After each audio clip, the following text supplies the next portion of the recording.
Morning, ballers. So, tale last night of Pulse versus Thunder. If you haven't watched it, watch it.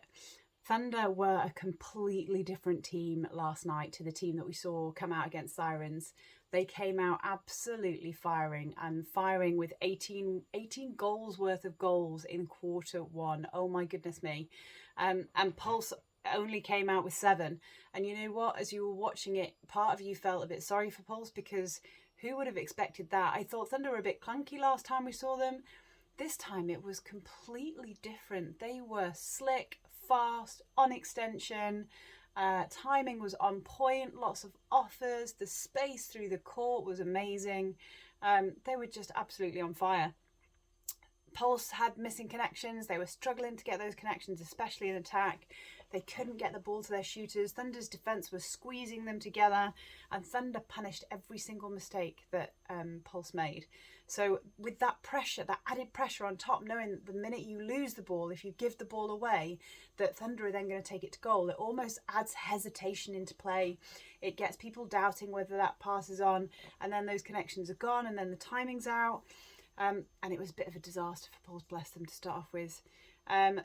They didn't. They started slightly different. Pulse. They started with Radmanen at wing attack. Adine Thomas was on the bench, but you know what? Thomas came on in the second quarter, and it didn't really make too much difference. In fact, Pulse scored 1 less in the second quarter. They only scored 6. They didn't really have any through court pressure on Thunder either, but they were coming through so quick, even when their zones were set up. So Pulse were putting on zones, but they weren't necessarily running on stuff. So it's really important when you set up a zone that you are aware of the space, you're aware of the players around you. Sometimes you see players squeezing onto one side, so they'll meet a player coming into their zone and encourage them into a different space. But we didn't really see any of that. We saw that zone set up, but no one running on the ball, and Thunder just grew in confidence on pinging that ball through. In the second quarter as well, what was really interesting is Rothwell took 3 of the goals and Siggy Berger took 3 of the goals, and that was it. So Siggy Berger only scoring 3, which is not what we're used to seeing from Siggy Berger of old. So they're really struggling to get the ball to her this time. And Pulse needed a lot of discipline in defence. There was a lot of whistle in the defensive circle for Pulse, and it almost played them out of the game. So when you've got the likes of Mavula and Cardwell, who, let's face it, don't miss that often, and tend to get the ball with relative ease, or at least were doing so, the last thing you want is lots of contact or obstruction calls, which gives them another chance, or even a chance to reset if things aren't quite going their way. So all that pressure that you've built up, especially if you've been working it through the court, you've built up all that pressure. You give away a penalty straight away, you've released that pressure for the opposition, so they needed to be a bit more disciplined. Going into quarter 3, we, hoping to see some changes, and we did. We saw Fadoju come on at goal defence, we saw Ashley Decker come on at centre, we saw Sheen come on at goal shooter, and I think this is really good of Sam Bird, because ultimately when you look at that, she's changed somebody in each area of the court, and you could argue that that's a lot and doesn't leave for consistency, but at the same point in time, you were looking at a huge scoreline, and these are younger players, so you know what, this is the time, let's give them the opportunity to get on and show that they should be on the court.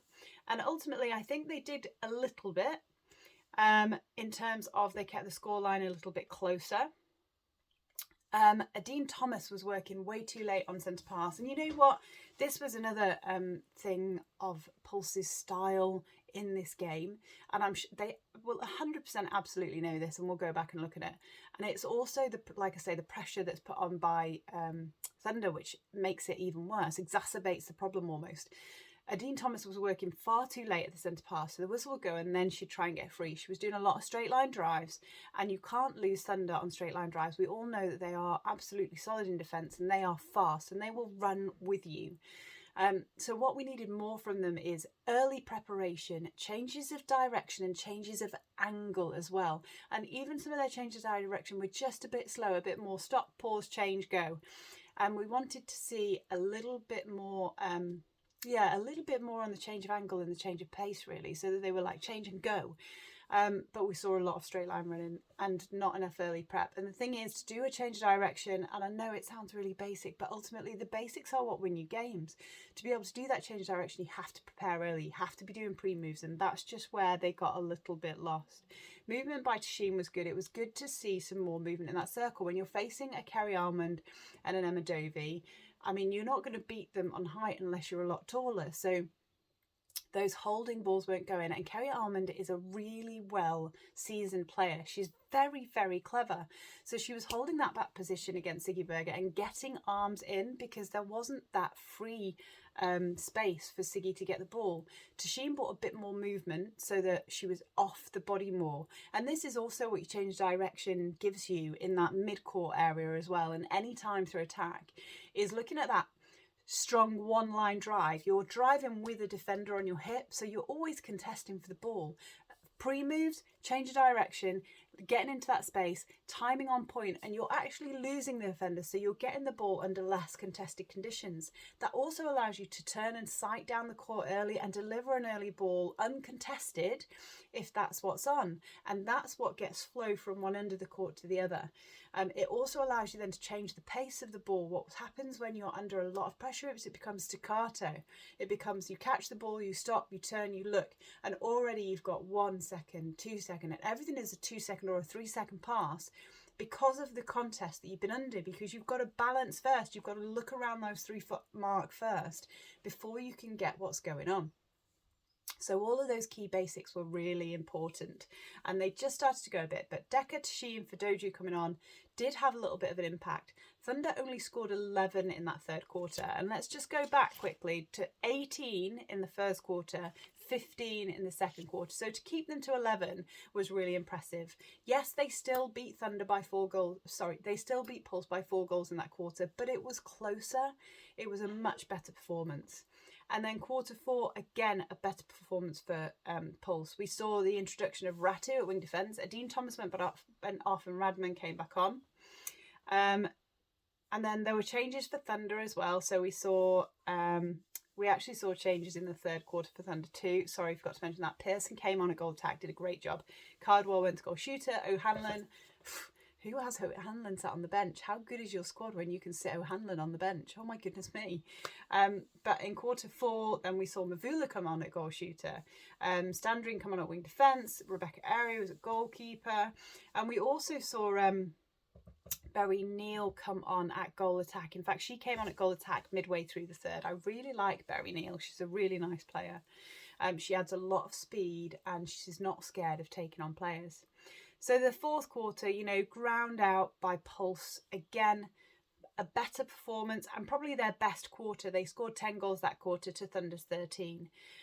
Was it the changes from both teams? Yes. I mean, Thunder making changes is always also going to help you if they're trying to field their bench, get everyone out on court. But you've got to remember that their second string players, their non-starting 7, are still really, really, really good players. So actually, I think credit to Pulse for coming back and giving some fight. And, you know, you saw Fadoju come out with some ball in that when she came on as well. Halima Adio did really well coming through. Rothwell playing at goal attack did a good job in the game. But yeah, the post-match interviews were quite telling. Karen Gregg, first half, 20 goals ahead was the Thunder score. They went 20 goals ahead in half a game and only 7 goals ahead in the second half. So that shows that it was a game of 2 halves. Karen Gregg talked about the changes, and I think this is really important as well and really key for us actually as spectators, because sometimes it can look a bit crazy and a bit erratic.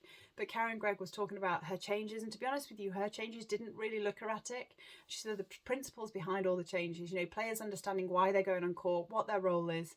And that's the sign of a really good coach. And I think my other half hit the nail on the head when he looked at the Thunder bench and went, what? How is that allowed? Karen Gregg and Tracy Neville? And I was like, yeah. He was like, oh, that's a pretty good coaching bench, isn't it? Yeah.